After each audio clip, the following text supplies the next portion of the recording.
And Football at 4 is powered by the Inside the Birds podcast. It is brought to you by the Fanatics Sportsbook at Ocean Casino Resort in Atlantic City. And, of course, the Eagles take on the Packers Monday night. A lot to dive into on this Football Friday and a Football at 4. Andrew DiCecco from the Inside the Birds podcast, InsideTheBirds.com. And, of course, the Sports Bash Football at 4. We take a look at the Eagles and the Packers, all the matchups that we're looking for. Do want to get Andrew's thoughts on the new look defense that has been assembled here, so let's bring him in on this Football Friday, Eagles-Packers edition. Andrew DiCecco, welcome back, friend. How are you? I'm doing great, Mike. How are you, man? All is good, and obviously getting ready. You know, the Eagles did not play last week, and now they're holding us off to Monday. This almost feels like you're getting ready for the first game of the season because they got some new players here. Let's get your thoughts on first Jalen Phillips and how he fits into this defense and what kind of role he might have almost immediately here and how he could change things. Yeah, I really like the Eagles going after Jalen Phillips. That's the splashy trade edition, right? And he immediately comes in and headlines this group in the sense that he can play the run, he can play the pass. He's their most accomplished pass rusher behind only Brandon Graham, of course. And I think when you look at his, what the Eagles gave up to get him, you're going to want to try and get him involved as soon as possible, knowing that you only have a limited amount of time with him, including 9 games in the regular season, then whatever the postseason brings. So I would imagine that he is going to have some sort of a role on Monday night when the Eagles play the Packers. And then let's not forget that Nolan Smith could soon be returning, and they're going to have Brandon Graham as well. So it's a new-look pass rush to help what I believe will be a new-look secondary as well. Yeah, and I want to get your thoughts on Jalen Phillips, and not to compare him to Josh Sweat or anything, but like that level of impact, like is he a steady kind of guy, or do you think he can actually have a bigger impact than a player like Sweat did, who's not like an elite pass rusher? He was more of like a 6 to 8 sack kind of guy. You think Jalen Phillips can actually be a bigger impact than what Josh Sweat was? Yeah, well, you never want to get too carried away until you see the product on the field, of course. But I think Jalen Phillips even mentioned yesterday that, there is going to be an adjustment period. It's been nearly 2 years since he's been in Vic Fangio's system, and he's doing whatever he can right now to make sure that he's remaining diligent in learning the playbook and acquainting himself with teammates. But I think when he is integrated fully, you're going to see a player that I think can be a disruptive force off the edge. And, yeah, I mean, I don't know that I want to put a number on how many sacks that he can provide, but this is a noticeable addition that I think is going to make his presence felt pretty early. I love the addition. And for him, it's been the injuries that have hindered his progress. He had the Achilles in 23. Howie Roseman mentioned that happened on the MetLife Stadium turf, and then the ACL in 2024 that sidelined him. He played in only 4 games that year. Howie Roseman also mentioned that happened to do with friendly fire with the teammates. So the Eagles obviously did a lot of,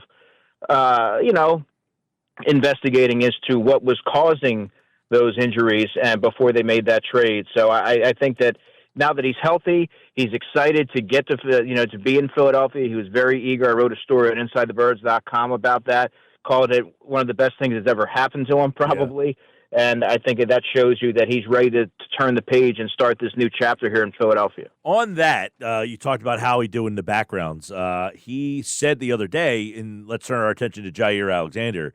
He said sometimes you kind of get information or buy information. It was almost like he's getting, like calling a tout, getting information for a gambling game here, right? Like he got information from Baltimore. I know Alexander spoke yesterday. He kind of seemed like, they wanted to play some other guys. I'm healthy. Do you think that Jair Alexander can factor in and help this defense?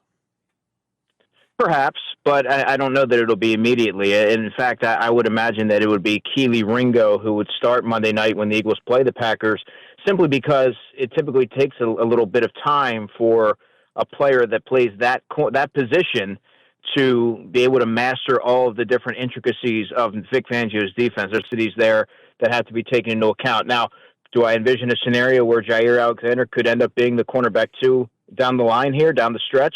I do, but a lot has to play out first because you don't quite know what player you're getting. This is someone who played 2 games, 61 snaps for the Ravens, and was a healthy scratch for 5 games. There was a game where they were down heavily at corner, and he still couldn't factor into their plans. Now, It could be something to the extent of maybe he just simply wasn't a scheme fit there.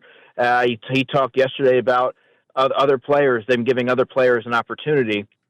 But the sense that I got from hearing what he had to say is that he's looking at this as a fresh start, a new opportunity to almost approach it with a chip on his shoulder to go out there and prove himself once again. And he did talk about Christian Parker, the Eagles defensive backs coach. Met with him. He said he met with CP about 5 times a day since he's been with the Eagles. So he's like, he's almost become like my best friend. So I think that they're doing everything that they can on their end to make sure that he's getting up to speed as quickly as possible. And he's kind of, when I look at the acquisitions that they got, Mike, he's the one that I'm most curious to see because he did play at such a high level, but that was 3 years ago. We'll see if they're able to rekindle some of that, some semblance of the player that he was back in 2022. All right, Andrew DiCecco, Football at 4. Also, Howie Roseman speaking the other day, talking about Michael Carter, and player. He called him an elite cover player. And I'm wondering, that's interesting. If you think you have an elite guy, I find like you want to find a way to get that guy on the field. Did that comment stand out to you? And does that, hey, we got a player that we think is an elite player that could do slot, which means we feel pretty comfortable moving our other elite player out to a different role. What did you make of that? Yeah, to me, that was a little bit strong. There was a point in time where he was a very sticky nickel corner. In fact, he was once the highest paid nickel corner in football, if I'm correct on that. So he was viewed in that mold, in that class that Cooper DeJean is looked at right now. But you have to look at the here and now, and he hasn't necessarily lived up to his previous billing. And maybe he can redefine himself a little bit here in Philadelphia. Sometimes the environment and the system that you're in, you just need a fresh start. I like his versatility. He can play nickel. He can play safety. I kind of view him in the mold of an Avonte Maddox and how they may utilize him there. And he does have experience with Joe Casper, the Eagles safeties coach. He overlapped with him at Duke University when Joe Casper was a defensive assistant, or graduate assistant, excuse me. And then, of course, there's the familiarity with Joe Douglas, who was with the Jets. Now he's with the Eagles, of course, in a different capacity. So they know the player, they're familiar with him, and that counts for something. I do believe that he will probably factor earlier into the Eagles' defensive plans than, let's say, a Jair Alexander.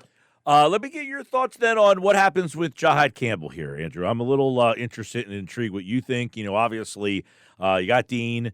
Campbell's been getting some edge snaps, some, not full, but that's where they've been kind of getting him some playing time. What happens in that situation? Yeah, it's a great question, Mike, and one of my top storylines for this second half of the season. How are the Eagles going to distribute the snaps with Nakobe Dean and Jahad Campbell? Because Jahad Campbell right now is going to have to be, one would think, exclusively an off-ball linebacker, knowing how many bodies they now have at edge, and he leads a lot of work at edge. That's not his position of trade right now. He's been focusing and making tangible strides at off-ball linebacker. So I don't think if you're the Eagles that you want to deprive him of snaps and opportunities to continue to grow. He's had a lot of bright moments this year. That's not to say that you can't find a way to work Nakobe Dean in situationally as maybe a run defender for teams that are run heavy. I think that he has a certain role. He brings a lot of swagger and juice. Tone setter. Vic Fangio is a big Nakobe Dean fan, and I think that there's a place for both players, but I don't know that you want to incorporate Nakobe Dean at the expense of the growth and development of Jahad Campbell. And this is a game, the Green Bay Packers I'm talking about, that you would think would lend itself to seeing a lot more Jahad Campbell, knowing how the Packers like to spread teams out, and you might need a better athlete on the field who has more range. And I do think you're going to see more Jahad Campbell, certainly more than you saw against the New York Giants. So these two teams played twice last year, opening day in Brazil, and then obviously in a playoff game. Do you expect a similar style and feel to these games, or are these two teams different from the ones we saw play each other last year twice? Yeah, different faces, as I think A.J. Brown said yesterday. But, they're vulnerable against the run. I think this is going to be another game in which they try to get Saquon Barkley going early. We all know that foundationally that's what the Eagles hang their hat on. I think they may have unlocked something against the Giants in terms of finding different ways to get that running game on track. They're too talented of a team, too talented of an offensive line to struggle in the way that they were. And I think that will be their approach. But when they do take to the air, and I am expecting a balanced attack to be clear, I think Kevin Patullo is starting to find his stride, hit his rhythm, as a play caller. They have two beatable corners on the outside in Nate Hobbs and Keyshawn Nixon. Nixon I really like as a kick returner. I think he's a good number 2. But Nate Hobbs I'm expecting to get picked on, and this should be another game where A.J. Brown feasts. And A.J. Brown, by the way, was at practice the first day this week, and so all looks to be well with the hamstring. Yep, full practice. He was listed yesterday, and obviously the game stuff will be coming out on Monday. We'll have we'll get a feel for what they were actually. I guess the designations will be out on Sunday. But yesterday's practice report: A.J. Brown, Saquon Barkley, Jacorian Bennett. Good to see him. Willie Lampkin, another interesting name as a full participant. Who's a guard, center, interior. So keep an eye on that situation as well. But you look at the offense, they had 2 guys rush for 100 yards last week, or 2 weeks ago, obviously. They finally got – that was the best we saw the run game going. Did they do anything different? Did they make any tweaks, or did they just happen to kind of get the offensive line flowing for the first time all year? Well, I mean, they got some, Kevin Patullo got creative. They were doing with some of the run designs. They did some more outside runs, which is they were just hammering home that inside zone for so long to start the season, and it clearly wasn't being very effective. And I also think that having a center in Brett Toth, who is healthy, goes a long way here. He was able to get to the second level and do some nice things with those reach blocks, those pin and pulls. So, yeah, I mean, I think there's a lot that goes into it. Landon Dickerson looks like that looked to be his best game by a pretty wide margin this season, and I think the bye week is only going to help players like Landon Dickerson and, Cam Jurgens we'll have to wait and see about. But Jordan Mailata, some of the players who have been, nicked a little bit this season, I think that's going to help them. And this is the backstretch of the season is where I'm really expecting the Eagles' rushing attack to start to take shape. And I do believe that when Jordan Mailata kept saying, Mike, that they were a hair off, I know that there were some who may have rolled their eyes and said, "Oh yeah, my eyes are telling me something different." But I believe that he was correct on that, and that I think against the Giants proved it. Just one game, granted, but just getting things going. That 65-yard touchdown run seemed to really get that momentum rolling forward, knowing that they can do it. They do have that in them. They didn't lose that. And I think that's something they can use as a springboard moving forward. I agree that first run was almost as if like they were like, all right, we're back. Let's go. Like you get that confidence as an offensive line and you start rocking and rolling again really quickly. Yeah. Last one for you, Andrew. We'll get you out on this. Underlooked, under-discussed, but I thought the return game helped them out too the last couple of weeks. They're getting much better returns from the kick guys, and that's changing the dynamics of where they're starting. I love this question, Mike. You always have a good knack for asking me things that are sometimes a little off the beaten path, so I don't talk about it as enough. And the return game, you want to talk about the juice that Will Shipley has. He had a 41-yarder, I believe a 33-yarder.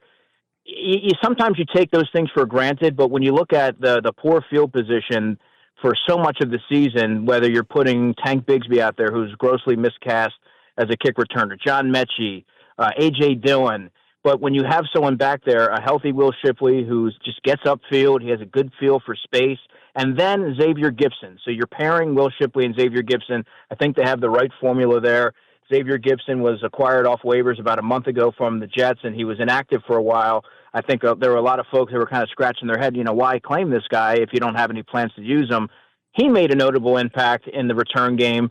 And also as a punt returner, he had a 17-yarder. That may be the longest punt return of the season for the Eagles, and that was his first return as an Eagles punt returner. If I'm the Eagles, Mike, I'm sticking with Xavier Gipson as your punt returner, and maybe reprieving Jahan Dotson from that role, because to me it doesn't look like he's overly comfortable with doing it.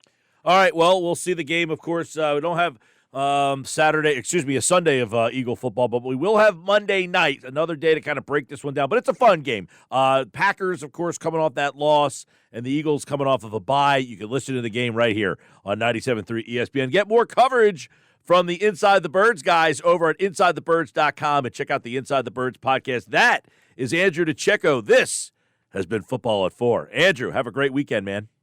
You too, Mike. Take care, man.